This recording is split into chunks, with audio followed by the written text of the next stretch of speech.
tuning in. Got a great show for you to preview this Saturday's game against the Ravens. But first, you know what, guys, I got to do this. Got to remind you, we are sponsored by Picasso's Pizza. You see that icon in the bottom left of the screen there? Some of the best pizza in all of Buffalo. They've been serving it up for 4 generations now, and just don't get me started on their cup and char pepperoni. I miss it a lot. You guys know I live on Long Island now. I can't get it as much as I used to, but they deliver nationwide, so I don't really have much of an excuse anymore. I still get it delivered here all the time, and obviously for everyone back in Buffalo, they are open for takeout and delivery too. So make sure that you get your Picasso's Pizza for Saturday night, 8:15. Maybe get it for halftime. Whenever you want to eat it, don't care. Just make sure you get it. Now is the time to support local businesses. Do your part, support our good friends at Picasso's. Kevin Masseri, as always, here with me. Kevin, got a battle of 2 quarterbacks from the Josh Allen draft there. Both have all the respect in the world for each other. It's going to be a great game. Yeah, I mean, look, it's going to be a ridiculous game. I think it's totally underplayed. I mean, it's getting more hype now. Yeah. I said this on a show. I was just on a Ravens show. I was just on that I think it could be the AFC Championship game potentially if things shook out a little bit differently. I think Baltimore could have taken care of business against Kansas City. They're not playing great football right now, guys. So, and obviously I think most Bills fans are rooting for that awful Steelers team to come through and take care of them again by double digits. So, this had the makings to be an AFC Championship game. It is the division round, so we're not far from that. Yeah. But I think there's a lot of good things to look out for. Some of the youngest quarterbacks in the league.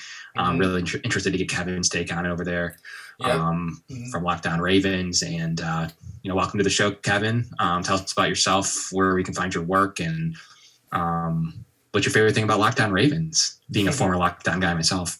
Right, absolutely. I mean, the network is phenomenal. Just working with a bunch of really talented people across a bunch of different networks, NFL, NBA, MLB, NHL. The network's growing at a rapid pace, and I'm just really thankful to be a part of it. I do host Locked On Ravens. It's a daily Ravens podcast 5 days a week. It's 6 a.m. Eastern time when we put out our content, Monday through Friday. So it's constant Ravens content, which, talking football 5 days a week.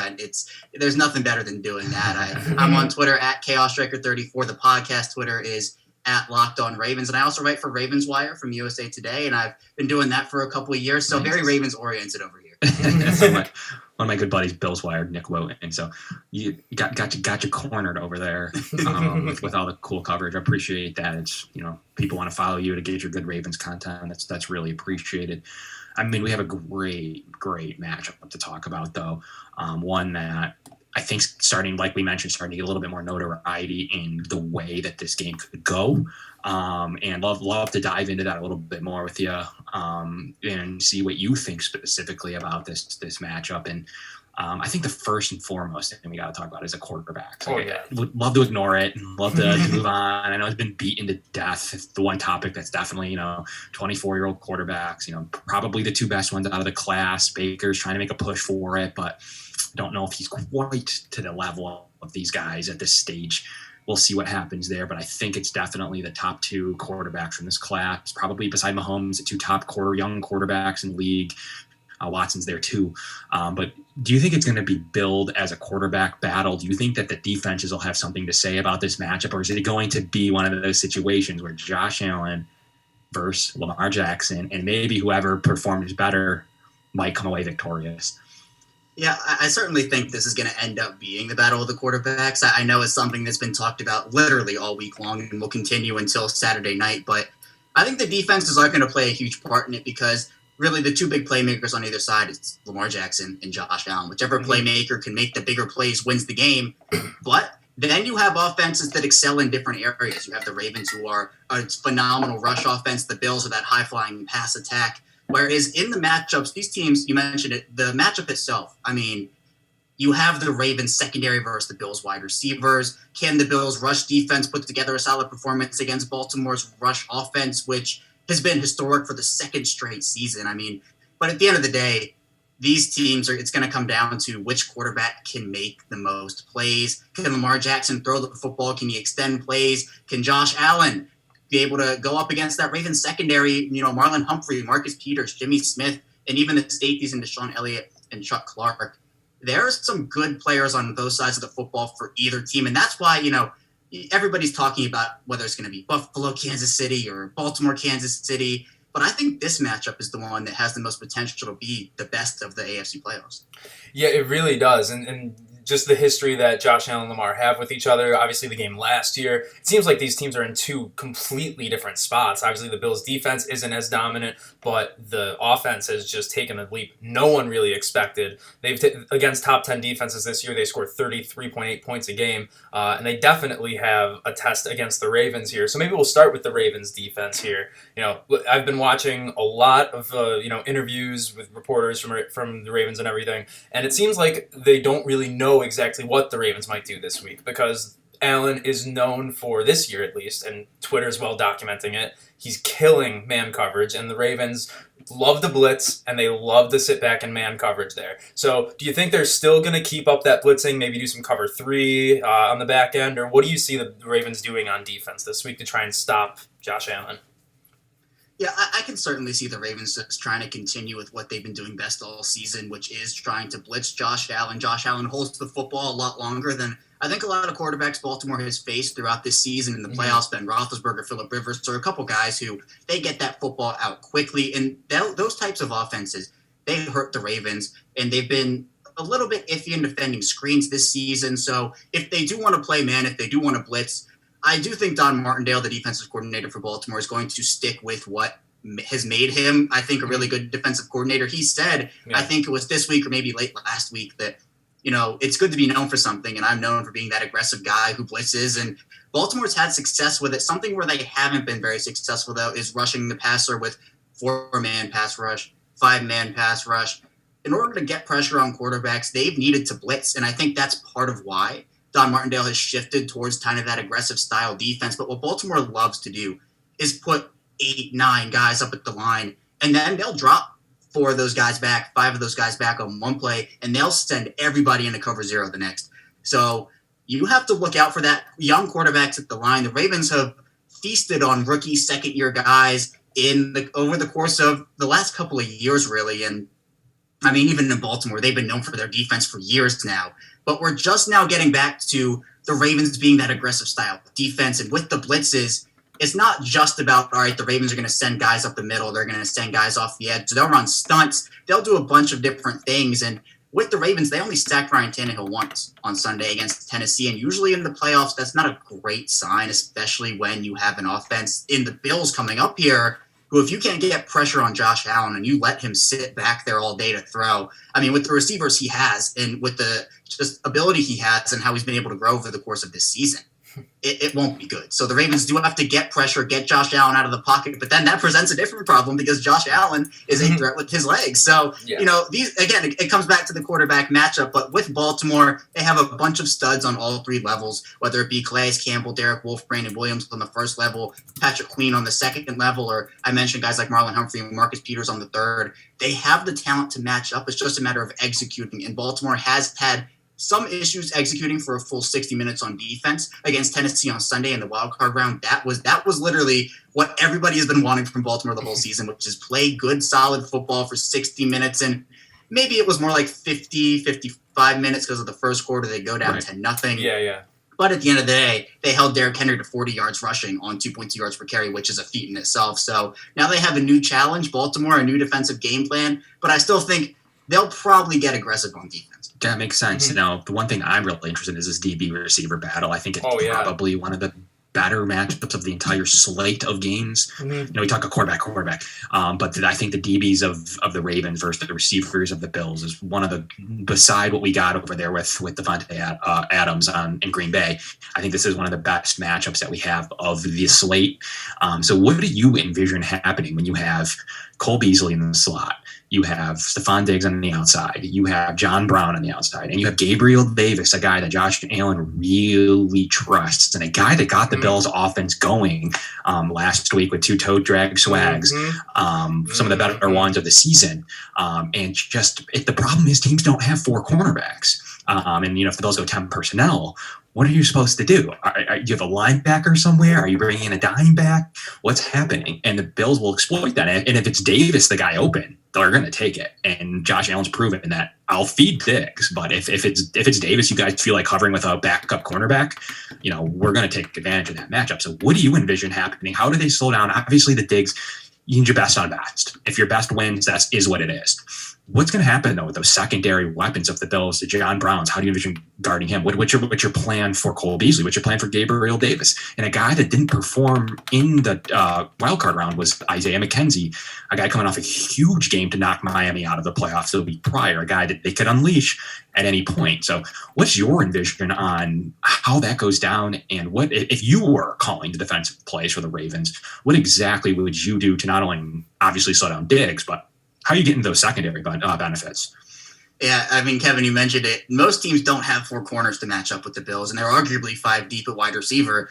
It's a tough matchup, definitely, but with the Ravens, luckily they go into every season with probably 55 million different cornerbacks. And at the end of the season, 3 really good ones. Yeah, and at the end of the season, they have maybe like 3. The Ravens have been decimated by injuries at the cornerback position. Tavon Young, one of the best slot corners in the NFL, who I don't think a lot of people have really heard of before. He goes down with his torn ACL, I believe it was, in week 2, a season-ending lower leg injury, his 3rd season ender in 5 years. So it's been a rough stretch for him. The Ravens have also had Marlon Humphrey go on the COVID list. Marcus Peters has been banged up. He's questionable, I believe, going into this with a back injury, but he should be able to play. He should be all right. Jimmy Smith has missed games. He's been injury-prone throughout his entire career. But now Baltimore is getting healthy. And it seems like outside the guys who they lost for the season, they're getting back their players. And so with the Ravens, they are 4 deep at corner. They have Marlon Humphrey, Marcus Peters, Jimmy Smith, and Anthony Averett, who has been a very pleasant surprise this season. And with the Ravens, they're kind of envisioning Jimmy Smith in that dime backer role. They use Chuck Clark, their starting safety, in it a bit as well. But they love bringing in defensive backs up at the line to play linebacker, match up on tight ends, even because a guy you didn't mention is Dawson Knox. And I think with Knox, someone is going to have to check him and cover him. So with that, how do the Ravens defend Stephon Diggs? How do the Ravens defend Cole Beasley? This is difficult because the Ravens in the slot, they were relying on Tavon Young, and they almost, I think, put too much trust in Tavon Young's health. With, unfortunately for Tavon Young, I mean, great corner, just hasn't been able to stay on the field. So now the Ravens are in a bind because their best slot corner, not named Tavon Young, is Marlon Humphrey. But Humphrey is better on the outside than he is in the slot. But he still is he's a phenomenal slot corner. He does both at an all-pro level, arguably. So what I think the Ravens are going to have to do is maybe you can try Anthony Averett in the slot if you want to on Cole Beasley. Maybe you can try someone else on Stephon Diggs. But I do think the best matchup for the Ravens is probably Humphrey on Diggs, and I think that's what a lot of people want to see. But I think Don Martindale might stick Humphrey in the slot and say, look, we literally don't have anybody else who can do this at a high level. We trust other guys on the outside, but in the slot, we know you're our guy. So now you have the issue of, all right, Marlon Humphrey's in the slot. That's most likely Cole Beasley assignment. So what do you do with Stephon Diggs? What do you do with Gabriel That was going to be my next question, yeah. Right. So you have Marcus Peters. You have Jimmy Smith. What the Ravens have been doing is they're putting Smith and Peters on the outside. So whether it be Davis, Brown, Isaiah McKenzie, the Bills have weapons, and you have to check them, or else Josh Allen will pick you apart. So in terms of actual one-on-one matchups, I do think it's going to be Humphrey in the slot. I'd probably try Jimmy Smith on Stephon Diggs just because I wouldn't want Stephon Diggs to, take advantage of someone with a little bit less of more of a slender frame and Marcus Peters. And although Peters a ball hawk, I do think he's best utilized on someone who can't bully him off of the line with either strength or speed. So when you have that, I do believe that they'll try Smith. And if not, they're still going to put Peters on him for some plays. So this isn't like me saying Marcus Peters can't cover Stephon Diggs because I think he can. Of course. But now the question is, well, what if they go for wide? I think they do put Anthony Averett out there. They signed Tramon Williams earlier in the season. So maybe you can put him on the slot in some plays. But again, I just think Humphrey's the best guy to check Cole Beasley. Although Beasley's not at 100%, he can still hurt you. So I think that the Ravens cornerbacks versus the Bills wide receivers, it's definitely the matchup to watch here, and it could be a deciding factor in the game. Yeah, and I mean, we talked a lot about the quarterbacks, obviously, but I think that truly, if you dive into the nuts and bolts, true decider is that matchup. If the Bills take advantage there, it's in good shape. If the Ravens DBs are looking good and are able to contain them a little bit, I mean, I think that's advantage Ravens at that point because the Bills are going to have to counterpunch that. So I think the initial battle is what happens in that position front, because the Bills really do feel confident about their ability to score, right? So what do they need to do to counteract that? Do enough on defense to supplement Josh Allen, and that's what they've been doing all year. And one thing I'd like to bring up on this show: 10-game winning streak minus a luck chuck end of the game play by Kyler Murray. Just a fascinating play where the three best Bills defenders, or three of the best Bills defenders, in Micah Hyde, Jordan Poyer, and Trey White. It just, beside that, the Bills would be riding a 10-game streak, scoring upwards of almost 40 points per game in that, and winning by double digits in almost every game, minus that luck chuck and minus the playoff game last weekend. So the question is, the Bills are pretty confident in their ability to score. What are the Ravens? So we've already kind of talked about that receiver cornerback battle. Are the Ravens thinking, let's limit Josh Allen, let's do what we do best to kind of stop them from scoring a little bit? Is their idea, we're going to stop him totally? Like, what do you think the idea is going? And I'm going to have a good enough game plan that will affect enough of it that they'll score 10 less points than normal? Or what do you think the mindset is going into that game, where we need, like you did against the Titans, we need to only see 13 points? Or is it something like, well, we need to, we're going to be more realistic, and maybe it's that number's in the 20. So what are you thinking at the end of the day? You look at the Bills running game now with Devin Singletary only, TJ Yeldon. I personally don't believe it'll be a huge step back, because I'm not a Zach Moss guy. I don't like what he's brought to the table. The yards per carry, low metrics in my opinion. Ability to pick up the blitz has been good as a rookie. Yeah. But he's struggled at times. He's put the ball on the ground. He's gotten lucky a couple times with his knee or arm hitting right before the ball coming out. Not my favorite player, so not a huge loss for the Bills, especially in this kind of game where I don't think they're going to pound the rock all day anyways. So what is your opinion? All that being said, what do the Ravens defensively need to do as a unit, maybe not individual players? Yeah, as a unit, the Ravens have been playing bend don't break defense pretty much all season, which is, you look at it, and my saying, and I think some other people have said this as well, is if every offensive possession for the opponent can end in a kick, you usually win the game, whether that's a punt or a field goal. So what the Ravens will do is they'll most likely give the Bills some short stuff, some intermediate stuff, but they will do everything in their power to not let Buffalo beat them deep. And part of that is when you give up some short stuff and the quarterback does take it, which admittedly Lamar Jackson has had some trouble with early in the season, although he's been really good at it recently. But so if Josh Allen does, maybe take the check down to Devin Singletary or do a couple of short passes to Cole Beasley, defenses, or Baltimore's defense at least, can, they can stop the deep stuff from happening, but it does make up for, the offense picking up some big yards. And it's just in little chunks. It's not like that 150-yard play that really sparks an offense. It's 7 yards here, 8 yards there, 9 yards there. Yep. And then the offense gets in the red zone, and Baltimore trusts their red zone defense. Baltimore says, look, if we can hold the team to field goals in the red zone instead of touchdowns, we're confident enough in our offense to go out and score more points than that offense doing that to win the football game. So the Ravens will put Deshaun Elliott deep. They'll bring in a third safety and put him literally on the moon. And just say, look, you're going to be there 20. You're going to go back to the midfield logo, and you're just going to sit there and wait and make sure that nobody beats you deep. So with the Ravens, that's probably what I expect here. I don't necessarily think that's the Ravens saying, all right, well, we can't defend the short stuff. We're just going to give it to you anyway. I don't think that's what's going on. It's just, you can't defend absolutely everything, regardless of how good your defense is, regardless of what your defense is. So the Ravens, they opt, instead of them giving up those chunk big plays, they'll give up a couple of short screens here. They'll give up a couple of slants here. And the Bills certainly have the receivers to hurt Baltimore doing that, although the Ravens built their defense, at least in the offseason, to stop Derrick Henry, because they already had a really dominant secondary already. So now it's that kind of bread and butter of a lot of people were expecting at the beginning of the year. It was with Calais Campbell and with Derek Wolfe and with getting Matthew Judon. And even now with the Ravens acquiring Yannick Ngakoue earlier before the trade deadline, it was the Ravens are going to be in the defensive backfield, really early. So when you look at it, and the Bills are, Josh Allen at least is scrambling for his life, or at least that's what people hope here. He's either going to have to throw it away or make a bad decision. But with the Ravens sometimes struggling to stop the pass rush or stop, the Bills from picking up, or any team from picking up those chunk plays, it's something where Baltimore's going to have to be very careful about not letting Josh Allen or Stephon Diggs beat them deep, because anybody who can run on that Bills team has a shot especially if Baltimore decides to be more aggressive, I think you'll see the Bills start to take the short plays and start to take those other plays. So we'll see what ends up happening, but I do think the Ravens are going to play that bend don't break defense and trust their offense to score more points than the Bills offense. Hopefully, if that defense in the red zone can hold.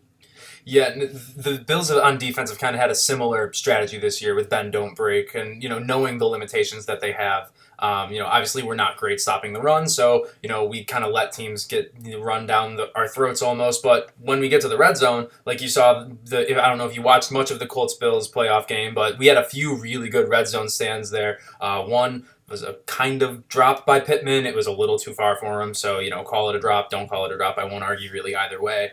But you brought up Matthew Judon, so let's talk about the linebackers a little bit here. Last year, I remember he made life hell for the Bills when we played. And adding Patrick Queen in the draft this past year, he's someone out of LSU I really wanted the Bills to get. I thought with Matt Milano, and at that point I can't remember if we had signed Tremaine Edmonds to his extension yet. But, he's just a freakish athlete, outstanding. How has he looked in a Ravens defense, in a Ravens uniform this year, and what does he do really well that the Bills should be the linebackers? looking out for? That's a good point. Talk about the linebackers. I think we all know about the D-line and we all know about the DBs. Yeah. I hear a lot about both of those units, but, talk about the linebacking corps. I know it's a little unique. Yeah, absolutely. The Ravens, and something, again, that makes Don Martindale so unique is his ability to use guys in different roles and different positions. So, with the Ravens, you mentioned Patrick Queen, so I'll start with him. Mm-hmm. It's been an up and down year for Patrick Queen. I think for a lot of NFL rookies, not having a preseason, having a very limited offseason, it's affected their ability to grow and learn on the fly. So by the time Patrick Queen's fourth NFL game was over, realistically, that's his preseason. And he's just getting ready, to step on an NFL field in a regular season that's not, crushed by a pandemic. But with the Ravens, I think the first real growing pains of Patrick Queen's career did come in Week 3 against Kansas City. Andy Reid, Eric Bieniemy just torched Patrick Queen. He actually got benched in that game because he just had no answer. He had no answer. He got benched for, I believe, a couple of defensive possessions. And that's just smart coaching. You're going to go after a guy who doesn't have a lot of NFL experience. Of course. But Patrick Queen has grown into a role for Baltimore where he's not seeing 100% of the snaps on defense, but he's playing his role really, really well. And I think for Baltimore, that's just what they need out of all their linebackers because Queen can do a lot of different things. But one place where he has struggled this season is sometimes in coverage. And that's a little bit difficult coming out of LSU. A lot of people saw his sideline-to-sideline speed. But there were a couple of things that he needed to work on. And for the Ravens, they've been trying to kind of teach him on the fly. I think having L.J. Fort, a linebacker who was almost kind of a cast-off from the Pittsburgh Steelers, from the Philadelphia Eagles, he's turned into a really, really good linebacker in Baltimore. They rewarded him last offseason, or maybe it was during the season, actually, with a 2-year extension. So he's played really well. Malik Harrison, someone who the Ravens got in the 3rd round out of Ohio State. He has provided, I think, a thumping presence. He was really big in holding Derrick Henry to just 2.2 yards per carry. He was thumping Derrick Henry at the line, shedding blocks. But I think where the bread and butter is of this linebacking crew is with the outside linebackers because the Ravens love those outside linebackers. They have a bunch of them. They can do a lot of different things. Matthew Judon, he's somebody who is the Ravens sack leader, 6 sacks, and I know, had a pretty nice game against Buffalo last season. But with the Ravens, it's not him that just does things for this Ravens defense. I mentioned Yannick Ngakoue, and his stats aren't going to show that he's been a good addition. His outside sacks and tackles, he doesn't really have a ton of them, but he's been, if he was 2 inches taller, if his arm was 5 inches longer, he would have had 5-6 sacks in a Baltimore uniform, forced all these fumbles. He's been a very sound addition. He can win one-on-one battles, which Baltimore has been struggling with all season. But the crazy part of this defense is with guys like Tyus Bowser, for example, or even Judon and Ngakoue, the Ravens will drop their outside linebackers into coverage, and they will put them on anybody, which can sometimes hurt because I saw multiple times against the Chiefs, they were putting Pernell McPhee on Tyreek Hill, which was just awful to watch. Hill would just burn him right out of the gate. But with the Ravens, that's what makes their defense so complex, so unique. You literally never know who's coming on the first player. I think the first series of Week 1, Don Martindale dropped Calais Campbell back into coverage, and he almost intercepted David on that play. Literally, there's no telling what can happen, but the linebackers specifically, these guys, they play hard, they play fast, they set the edge, they crash down. And they do a lot of different things really well, which makes them versatile. And with Judon, he's one of the best edge setters on the run or in the run game in the entire league. So that's something where he provides his value. Ngakoue has improved in that aspect. I know when he was in Minnesota, he kind of got flack for being a bad run defender, but he's been better in Baltimore. And then Pernell McPhee was arguably the best Ravens defender on the field on Tennessee or against Tennessee on Sunday. He only played 20 snaps, had 6 tackles, and he was key in stopping Derrick Henry. So the linebacker unit itself, versatile is the word I can use to describe it. I mean, it's the only thing I can say about it. They are a great, versatile unit. Yeah, the linebackers really don't get talked about as much as the next unit. Obviously, the people on the defensive line. And we do want to get into the offense soon. So maybe a good thing that we save these guys for last. I mean, how worried should we be about Calais Campbell? Because should we worry about him going one-on-one against Stephon Diggs, actually? You said he might drop back into coverage. I mean, hey, I don't call the plays, unfortunately, so it could happen. And honestly, I just kind of be like, oh man, they're actually doing it. But I wouldn't even be like, my initial reaction wouldn't even be shocked. I'd just be like, all right, well, that's just that is Don Martindale. But Calais Campbell, you're most likely going to see him, be a menace in the run game, rush the passer from the interior, and that's again why the Ravens acquired him. Baltimore got gashed by Derrick Henry in that playoff game, and they said, never again are we having the Derrick Henry experience in Baltimore. And they went out and acquired Calais Campbell. They signed Michael Brockers initially. He was a Raven for, I think, all of 11 days.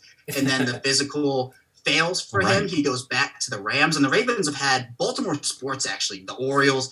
They've had issues with failed physicals over the course of their franchise histories. But the Ravens then they go out and sign Derek Wolfe. But Campbell just provides you somebody who he still has about a year or two left of his prime, even though he's getting up there in age. And he missed a couple games with a calf injury, kind of the same injury we saw Mark Ingram sustain in Week 16 of 2019. He tries to come back for the playoff game against Tennessee last season. Is really a non-factor, has to sit out most of the game, and he hasn't been the same since. Mark Ingram has been a healthy scratch, and I think 4 of the last 5 games, or 3 of the last 4 games, something of that sort. So Campbell coming back from that calf injury against Tennessee, he looked explosive. He was in on a bunch of saving tackles on Derrick Henry runs. Derrick Henry's long of the day on Sunday was 8 yards. Holding Derrick Henry to 8 yards is his long for a run. I mean, it's unbelievable. And part of it is Calais Campbell. He probably, if he was the best defensive lineman on the team, which in Baltimore he is, he commands a double team. But the issue is the Ravens have about 4 guys on that defensive line who have to command double teams, or else they can win those one-on-one matchups easily and get into the offensive backfield and do a bunch of different things. So Campbell, he is the second leading sack artist, I'll say, on Baltimore with 4. And, his interior presence, he's 6'8", like 300 pounds. He's just a monster. And being able to have that guy in the middle of a defense alongside Brandon Williams, who's an underrated run stuffer, Derek Wolfe, who's provided to be a phenomenal addition to the Ravens on a very team-friendly deal. The Ravens defensive line, it's definitely led by Calais Campbell. He came in on day one and just was a leader. He has rallied the troops in Baltimore. He is well-liked in the locker room. Part of why we saw Earl Thomas leave in the offseason, because he was not well-liked in the Ravens locker room, had a bunch of different altercations. Calais Campbell embodied what it meant to be a Raven, and he's provided stuff on and off the field that Baltimore really, really values. Yeah, definitely a great addition there. It's a very well coached unit. It really, really is, and it's definitely the strength of your team. And moving into the offense, Matt Milano said today in an interview that he's pretty confident that the Bills will be able to contain Lamar Jackson. He's talked about Mark Ingram a little bit. He's obviously probably not going to see the field in this game, probably won't be dressed for it. When it comes to the running backs, is that because he wasn't being as effective as he was? He is getting up there in age. 30 years is kind of when running backs start to peter off. So was it J.K. Dobbins busting on the scene, Gus Edwards being a reliable backup? Like, why is it that we're not seeing a lot of Mark Ingram? Yeah, I think it's a little of everything. Yeah. You saw Mark Ingram, and I mentioned the calf injury. I just think he has not been as explosive this season. When he did see the field, the running, I'll call it, I guess, a joke, was that Mark Ingram, every time he saw the field on first down, was a guaranteed 2 yards or 2-3 yards. And it to an extent, it was true. And, Ingram, he really helped Baltimore from both an on and off field perspective in 2019, 15 total touchdowns. I mean, this guy was one of the best running backs in the NFL. Yeah. And to see him fall I guess from his spot from Grace, it's been tough because Ingram has meant so much to Baltimore. He's meant so much to Lamar Jackson, so much to the young running backs such as Gus Edwards and J.K. Dobbins. He provides them with a leadership role and a leadership aspect that I don't think they had in a really long time, but 4.2 yards per carry, that's not terrible. But when you have Lamar Jackson leading the whole NFL with 6.3 yards per carry, you have J.K. Dobbins averaging 6 yards per carry and Gus Edwards averaging 5, you have to give those guys carries. You have to put the ball in the hands of your best playmakers. And in the rush game, it's those three. And so Mark Ingram becomes the odd man out. And, he's taken it with grace. He said, my time will come. And he's here to play a role, and he knows that. And he's taken it really well. So I have to give a lot of props to him for doing that, because I know veterans, they want to play in the playoffs. These are the big moments. And so with Ingram not being able to play and Baltimore deeming him inactive, I know it's definitely been hard on him. But J.K. Dobbins, a lot of people question that pick. Pick, right in the middle of that second round. And, I was somebody who I think wanted AJ Epinesa. That was one of my personal picks there. But, the Ravens go out and they pick J.K. Dobbins, who was their number one running back on their board. And the Ravens, over the course of their franchise history, has always prioritized best player available. And so with Ingram, with Edwards, with Justice Hill, people were like, well, who are they going to give the carries to?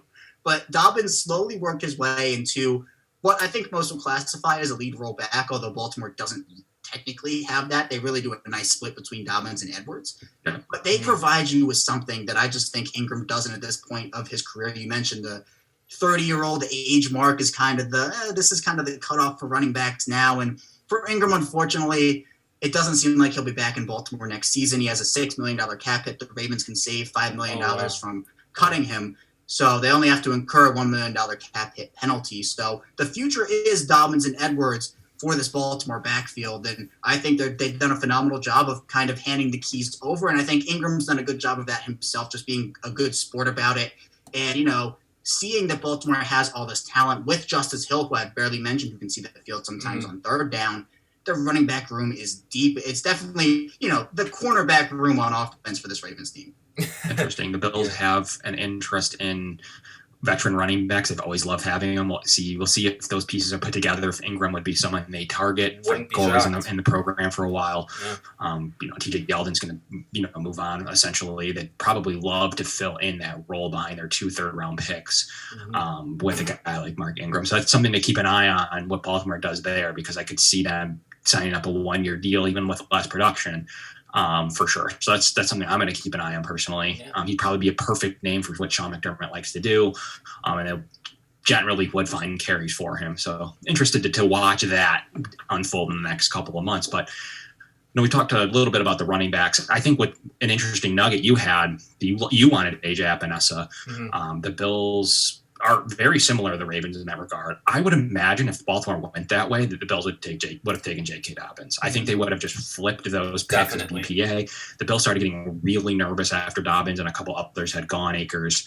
That they said they were sweating out Moss. I mean, he was really the last guy that could produce quickly in the NFL. And Moss has been okay, not my personal favorite type of player, as I've expressed my qualms with how he's played so far this season. Yeah. But J.K. Dobbins had to have been on the top of the Bills list as well in the second round. So that's something that's really interesting. Back-to-back weeks. I know the Bills are very interested in these running backs, Jonathan Taylor, and they didn't have the opportunity to select either of them.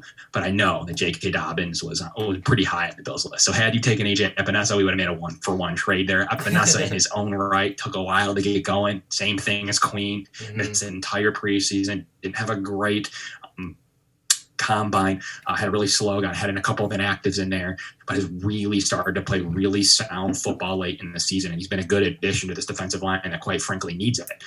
So he's been part of the reason for a really good rebirth or reboom in the last half of the year for the Bills defense, who's played much, minus some gaffes in the Indy game, much, much, much better than some of their numbers show earlier on this season. So that's it's an interesting nugget that you brought up there about maybe wanting AJ Epinesa. Because I think conversely, the Bills would have wanted J.K. Dobbins. So that could have worked out for everybody, I guess, in a way. I do think at this stage, could change. You have the better player today. So so it did work out for the Ravens in that regard. But I want to talk about the O-line. I have to get this in real quick. Losing Ronnie Stanley, one of my favorite left tackles in the league, a guy I followed closely since his college days. I think I don't know that he's underrated, but he's just criminally not talked about.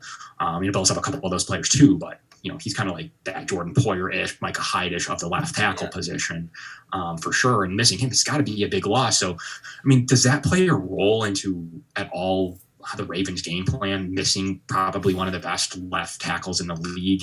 That's got to sting like a little bit. And then, you have DJ Fluker, questionable, limited participant all week. It's never great for a lineman to play off of something like that.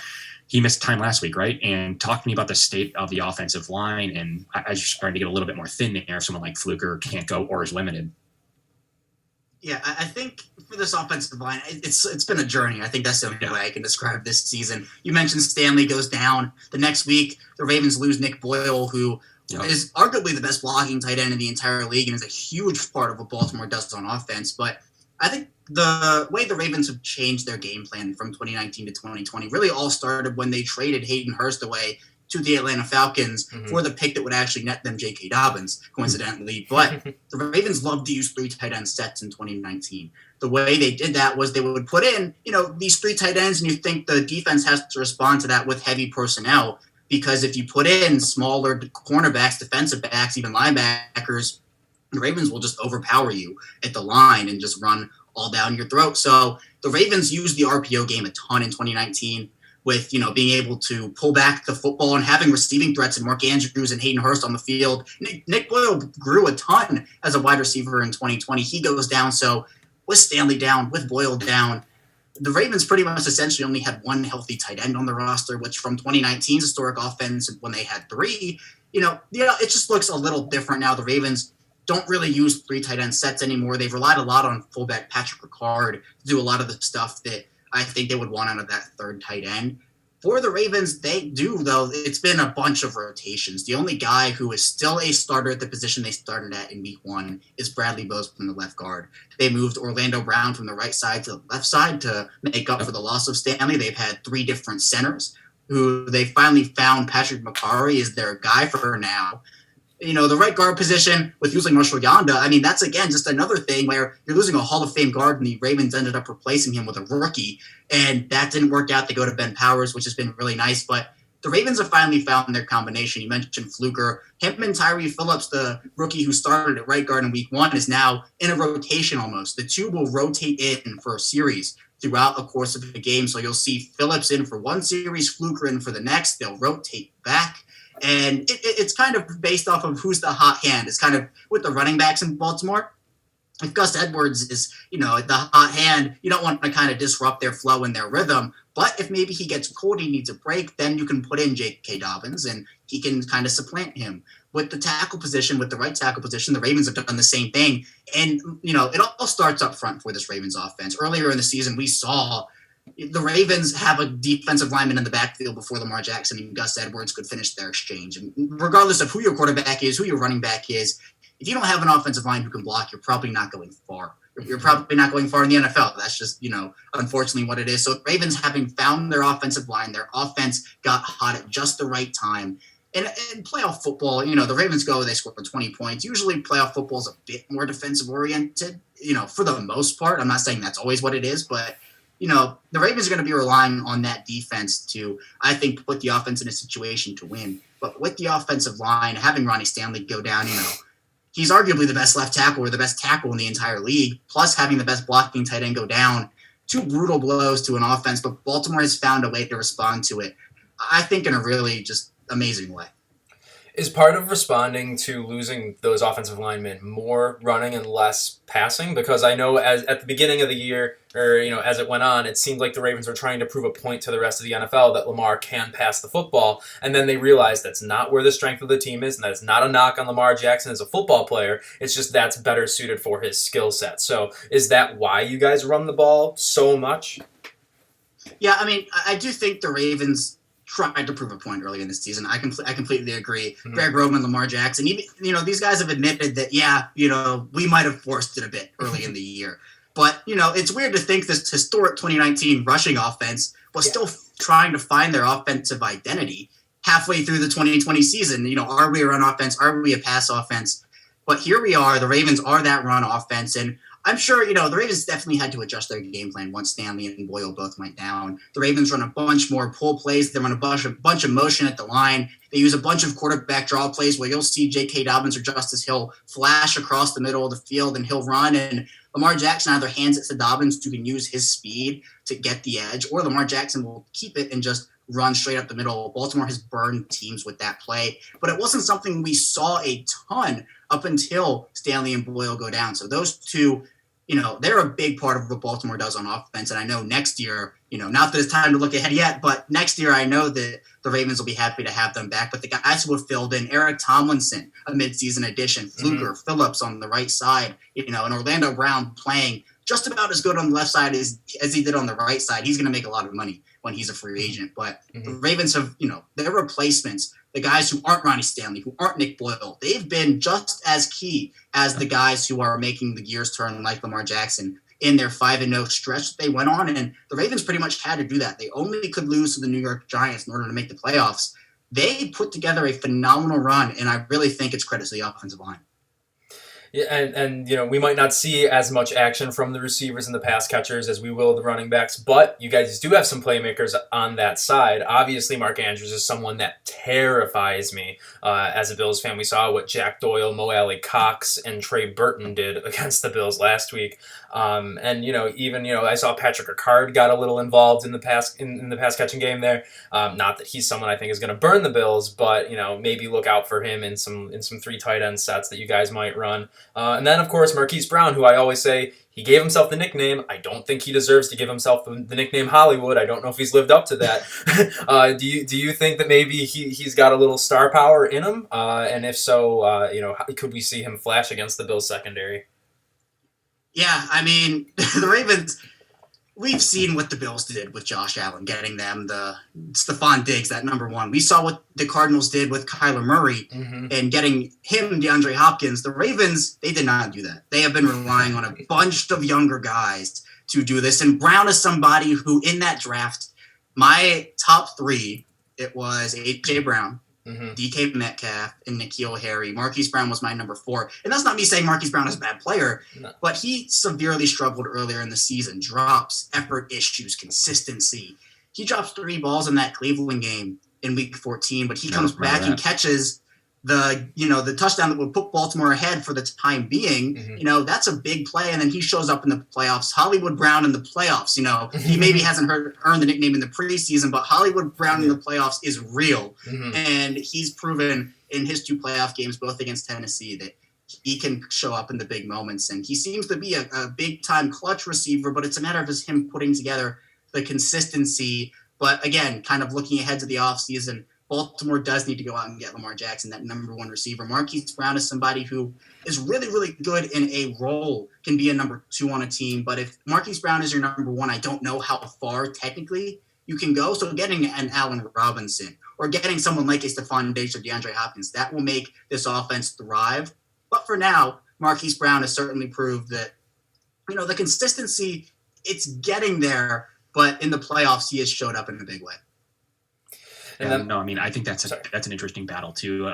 Obviously not very much talked about, but Trey White on Marquis Brown, I wouldn't imagine he doesn't come off of that matchup. There's no reason for him to. So I think the Bills will go single coverage. Will go best on best there and best on best. It's unit and do. But if they're able to contain him, I don't know that I wouldn't see some type of Trey White do something goofy. Like we saw this on Travis Kelce, move over to Mark Andrews. It's something that the Bills, I think Travis Kelce even noted how good Trey White was at guarding him. One of the better cornerbacks in the league at guarding a tight end. I think you might see that in this game, and the Bills saying, Josh Norman, you know what? A guy they really like in Levi Wallace, we're going to have you shadow Hollywood. Maybe you get beat here and there, but we're going to take that to take down the matchup of Andrews because of what Jake just said about getting crushed by the three-headed monster of the Colts. But they were doing some of the stuff that Baltimore was doing last year with their 3 tight end sets, with mixing and matching. Bills they were getting in mismatches, a couple of bad safety combinations, and we saw it last year with Hayden Hurst, 60-yard touchdown because of a Jordan Poyer missed assignment, which doesn't honestly happen a lot, but it does happen in those tight end situations. Luckily now in this matchup, the Bills saw a little bit more of that last week, and to really get to zone in on Mark Andrews a little bit more. Trey White, Mark Andrews is a matchup that I think you should look out for. The Bills set a precedent on it by covering Travis Kelce with this. And obviously Mark Andrews isn't to that level yet. He's a good football player and a guy I think the Bills will say, you know what, we like Hollywood Brown. We think we have matchups we can use on the outside because the Bills are okay at corner. We're going to bring best, now maybe on their best pass catching option, because of what Indy did, and we cannot have that happen again. So matchup to watch in this week isn't just Trey White, Hollywood Brown. They might start there, or they might end there. But I think it's going to be Trey White on Mark Andrews, as we've seen with Travis Kelce throw on some of that tape. It is mighty good football. Travis Kelce still got some of his, but Trey White did play really good football on him for most of the games. We should see this matchup here. And I really think that they take into an account, because if they can go one-on-one there and lock that up, do something else with Hollywood, keep everyone one-on-one, and they can still bring those guys up in the box and run some of that confusion that they were running in 2019, a little bit of successful game plan that they played up here in Buffalo the first time. So do you see something like that? Would you expect a Trey White, Mark Andrews type of battle? And if so, what do you think happens?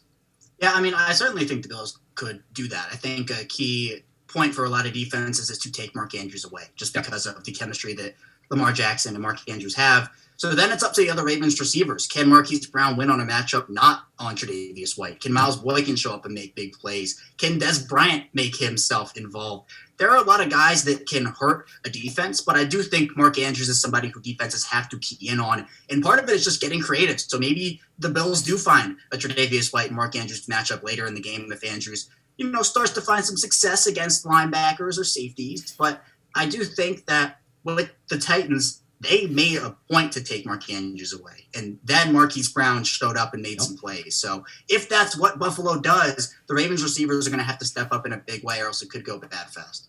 Yeah, that makes sense. And weather, want to get that in real quickly. Yeah. It's a talking point, but I like to say this to people. I've been asked this actually from people in Maryland and other places. Is it just a talking point? Is it a media thing? Is it just to ask Lamar? Is it just to ask Stephon Diggs? It's a thing. The weather in Buffalo sucks. I will say that there are places that I've seen it worse. Like Cleveland's had some awful games. Green Bay way worse.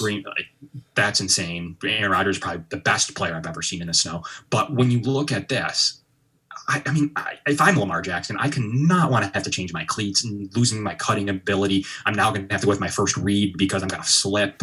I'm going to lose some of that advantage. It's going to give the advantage to the linebackers because they have a little bit more time to react because I can't cut and juke like I did, last week in Nashville. What's your feeling on the weather? And you think it's overblown? You think it's not overblown? I mean, all around, where do you stand, and what do you think that means for the Ravens? Yeah, no, I don't think weather concerns are overblown. I mean, we saw the Ravens go into Foxborough on the last offense possession for the Ravens. It just starts literally monsooning. On the broadcast, you can't even see what's going on the field. And the Ravens end up losing the game because, Bill Belichick's last offensive drive, the skies are, it's just a drizzle. Lamar Jackson takes the field and the heavens just unleash on the offense. So with the snow, I mean, there's definitely a tiny bit of concern. Bradley Bozeman, the Ravens left guard, said, big guys in the snow, not a good combination. So I know that the Ravens are definitely hoping for the best weather they can get. If the weather does play a factor in it, I mean, we saw even in a non-weather game in Week 14 against Cleveland, Lamar Jackson slipping and falling all over the turf there. He had to change his cleats. And, that's difficult because it probably took the Ravens out of a few pretty big plays because Lamar Jackson just could not stay upright. He was taking sacks because he just couldn't plant well. So if the snow does make Lamar Jackson slip, the wind can also be a factor. Wind can affect teams in a huge way, whether it be throwing the football, punting, kicking. There's a lot, and luckily the Ravens have a pretty good kicker there in Justin Tucker. Wait, who? But regardless, yeah, right. But the Ravens, they have some guys who can, kind of go against the weather, but the weather's always going to be a factor if it's there. And I think a lot of people kind of underestimate that fact. So Buffalo is a place that it can be hard to play if the weather is kind of going against the football that's being played there for both sides. But I know Buffalo is very experienced playing in that weather. It's just a matter of the Ravens going out there and, hoping that there's not a ton of weather. But, it's just another thing to put into consideration. But I don't think it's overblown at all. And you talked about Justin Tucker, so, briefly go through special teams, and then we'll get our picks in here. Obviously, Sam Koch, I don't know how to say his last name, but I know he's a reliable punter. I've seen his name coming up in the Fantasy Cast app as long as I can remember. And Devin Duvernay, he's had a pretty good year as a returner. I'm pretty sure he's taken a few back to the house. So is there, and Justice Hill, I don't know. I see him on the depth chart there. We're going to see mainly Devin Duvernay taking back those kicks, right? And we'll probably have to maybe worry about him busting one out. Yeah, the Ravens will use Devin Duvernay as both the kick and punt returner. James Prochet, their usual punt returner, has been inactive just because of a roster crunch. But for Baltimore, the Wolfpack, Justin Tucker, Sam Cook, and Morgan Cox is reliable as ever. Tucker is somebody who rarely misses. He did this one against Tennessee, but that's just so rare for him. Cook is somebody who's one of the best in the game, and then Morgan Cox is just one of the best long snappers. So up and down, special teams has been the Ravens' bread and butter over the last few years. I mean, John Harbaugh came out as the head coach of the Ravens after being the special teams guy in Philadelphia. So the Ravens, their special teams is near and dear to them. They take pride in it, and it'll be a big factor on Sunday. Special teams is very underlooked, I think, or overlooked for a lot of teams. So with the Ravens, it's good that they have such a good special teams unit. Yeah, and it's going to be a good battle. The Bills have been good there all season. They struggled at it a couple of years ago. It was one of the worst units. They went young and got another Carolina guy in Farwell, a guy they put into place, and the unit was great this year. To my dismay, the punter actually started playing, really good, pinning people back inside the one. I think he's got the highest net or highest gross. I cannot remember. As a punter, and Corey Bojorquez, and then equally so Reed Ferguson with snapper bloodlines up here, a guy that they love out of LSU.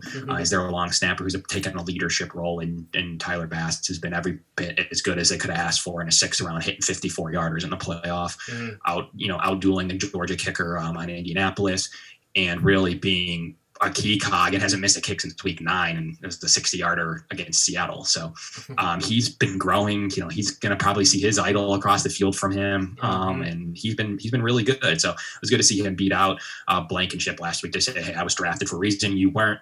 I don't have nerves, and played really good. So I'm really looking forward to the special teams in this game. I think it's not going to talk about it all, actually, but I think the ability, and then Andre Roberts, the guy we didn't talk about, Pro Bowl returner. So I think it's interesting that, Roberts is kind of a boomer bust guy, gets it to the 40 or 50 very easily. Last week he struggled and it cost the Bills. He struggled. He, was, slipping and sliding, got down at the 10 to 15 all for the whole first half, really putting the Bills in a bad situation. So if you have good Andre Roberts, it changes the game. If he struggles, the Bills, we don't want to see Josh Allen on the 10 all game. And we were seeing that in the entire first half last week. So Bills lost special teams in Indianapolis, but they've been very good at it this season. So that's a huge battle. I want to see that, especially if we get elements, guys. That special teams is going to now from 1/3 to matter a little bit more than that, because punting is going to be a huge part of the game if those elements come in. And so is kicking, because when you get in that field position, you cannot lose those 3 points when necessary. So if that's the kind of game we are, that special teams goes from being a thing to being, maybe more important than other teams, than our defensive talk here. So we'll see what special teams is able to do, guys. But it's something I wanted to definitely point on to end the show. Yep, and I know you got to get out of here pretty quickly, so Kevin and I will save our predictions for the pregame show this weekend. Do want to get a prediction from you, though. How do you see it shaking out? What's your final score? Yeah, I do think Baltimore ends up winning this, although in a really close game. I mean, these two teams matched up so well together, but I do think it's going to come down, like we talked about earlier, to the Bills wide receivers versus the Ravens cornerbacks, and I think Baltimore does have enough to match up with the Bills in that regard. So I'm going to say Baltimore wins this one 30-27. I think that's the score at least that I go with here, but a very close, hard-fought game for both teams. Yeah, I agree. I think it's also going to be a very, very close game. If you guys want to hear my prediction, Kevin's prediction, come to our pregame show, 7 p.m. Saturday night before the Bills game starts at 8:15. Kevin, thank you so much for being here. I know you get out of here quickly. So again, maybe just remind people where they can find your work, and thanks for being here. Yeah, definitely. It was a pleasure. My work is at Chaos Record 34 on Twitter, the Locked On Ravens podcast at Locked On Ravens 5 days a week, also on Ravens Wire as well. Awesome. Well, thank you again so much, man. Thank you everyone for tuning in. Again, be there for the pregame show and go